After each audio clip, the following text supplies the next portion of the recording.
ujeedada shirkeenna kulay wuxuu daaray ama kulankeenni soo dhaweynta wafdideena iyo kulay waxa ka warqabtaan inaynu ay isbedeshay gudidu oo Shafil waxa moodaa hadda dhulka kale waxay ka calaamadsan tahay markasta gudoomiye 6 iyo 7 way hadda xisbiga lagu wareejiyo xilka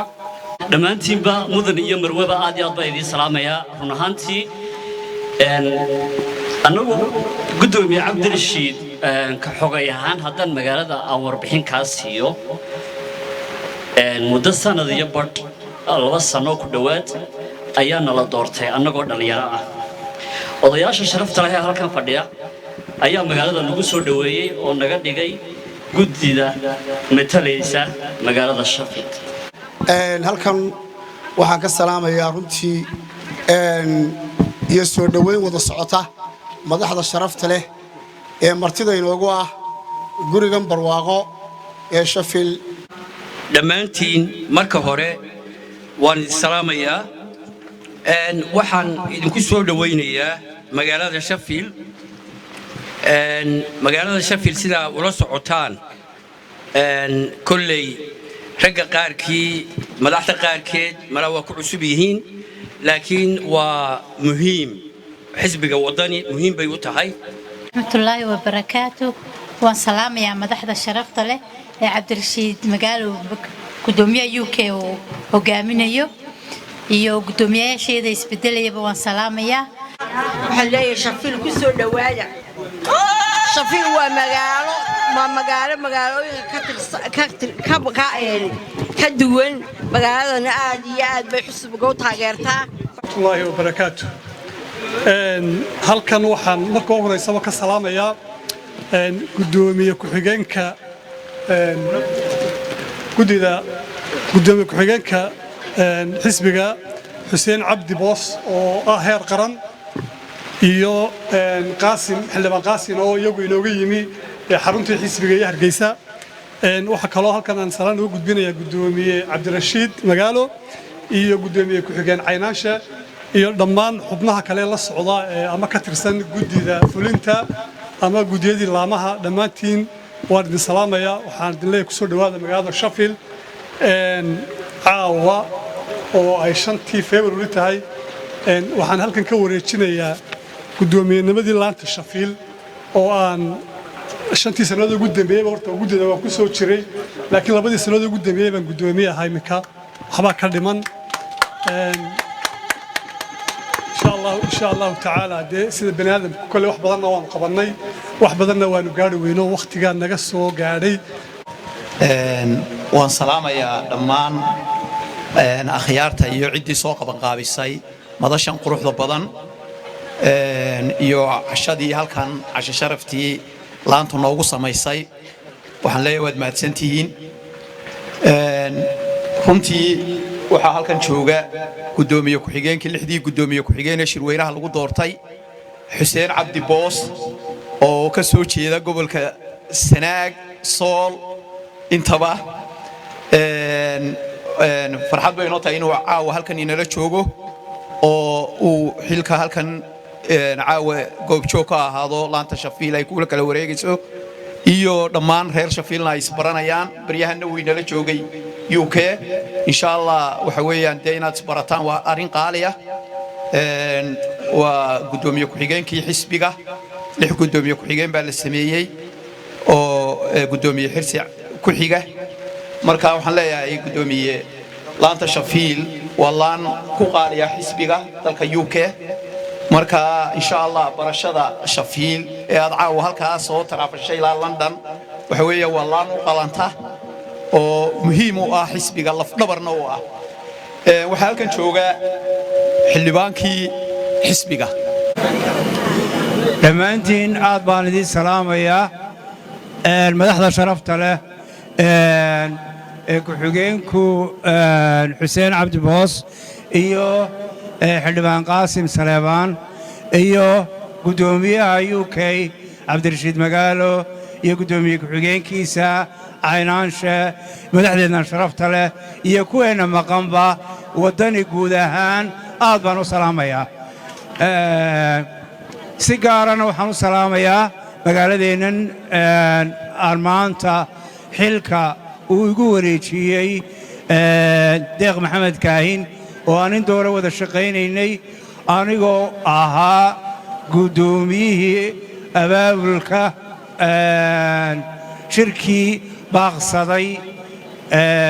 ee aynu magaaladeennan shirkii ballaarnaa ee UK ugu samaynaynay musharaxa madaxweyne cabdiraxmaan maxamed cabdilaahi kaasoo duruufaha dalkii ka dhacay aawadeed ay u baajisay awalan waxaan idiin ballan qaadayaa horta shirkii aynu lahayn inuu dhici doono bisha 3 Maaj maalintana waynu soo aastayn doonaa waana idinla soo socodsiin doonaa waxaanan runtii dadka reer Shaafiil ee sharafta badan leh aad iyo aad uga mahad celinayaa dhaqaalihii sida ay uga qayb qaadatay 4,000 iyo dheeraad lacag baan ururinay xisaab celinteedii iyo nidaamkeedii waqtigeedan idila wadaagaynaa waxaanan idiin ballan qaadayaa maanta oo aanu aniga guddoomiyaha iyo xogeeye iyo guddida dhammaantayo 20 iyaga xudboon aanu isla qaadanay inaannu xafiis ka furno magaalada marka waxaanu leenahay reer kulmiyow ha warwareegine ila meeraysaha galinine doorashada qabta xusbiga wadanina mid baan leeyahay waxaan leeyahay hallow xusbiga wadanina mid baan leeyahay ha fariisanina oo ha aamusinina gudoomiyaha UK xildhibaanka Qaasim gudoomiye ku-xigeenka labada gudoomiye ee xilka la kala wareegay odayaasha haweenka dhalinyarada السلام عليكم ورحمة الله وبركاته أهلا وسهلا يا runtii anigu waxaan ahaa kulmiyihii hore kulmiyaan ahaa wasiirkii hore biyaha ee dawladdii Siilaanyaan ahaa waxaan ahay dadkii dadaalka badan u sameeyey Muuse xilka ku fadhiisiyey sool iyo sanaag inta u dhaxaysa gaar ahaan aad baan ula shaqaynay runtii wakiil u lahaa Cabdishiid magaalo gudoomiyuhu wuxuu isna qaaday inta sharaxay wuxuu qaaday sanaag ama Cergaabo intii u dhaxaysay dilintaas way u qaaday waxay ahayd anigu markii hore dhinaca aanu degno ilaa iyo sool iyo sanaag inta u dhaxaysa waxaan uga ololeynayay kulmiyaan uga ololeynayay gruubka kalena waxay ka ololeynayeen wadani bay ahaayeen oo waxay ahaayeen dhinaca kale ilaa Burco laga tago ayay iyana ka ololeynayeen oo iska soo horjeednay waxa Ilaahay qadaray inaan fahmay inaan wada qaldan aanu marnay anagu oo Muuse aanu la shaqaynay waxaan idinku bushaaraynayaa reer wadaniyo waan idin sheegayaa kulmiye fadhiista wuu fadhiyaa kulmiye waxaa la fadhiistay Muuse Biixi iyo Maxamed Kaahin baa la fadhiistay quruxda Shaafiil waa quruxda Burco weeyaan khudbadii gudoomiye Cirana waxaa ka mid ahayd erayadiisii qiimaha badnaa marka laga reebo tiim masayrka iyo sida shuushkii shishow bax ayaa ka mid ahayd erayadiisii waa loo baahan yahay markaa inaad aragtida ka midowdaan maanta waad la socotiin dalkeenna waxaynu ku jirnaa dhisme qaran baynu ku jirnaa dhismaha qaranka aynu dhisayno